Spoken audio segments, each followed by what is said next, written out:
Hi, I'm Philip, Director of Business Development and Community Engagement. I give Miro 5 stars, and for more reviews like this, click the link below.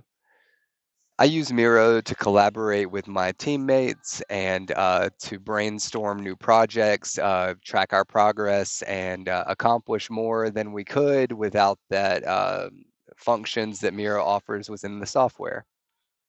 I like the way that Miro is so responsive and snappy. It seems like it does so much and never struggles to keep up with my train of thought. And it's just a joy. The user interface is easy to interact with, and I look forward to using it.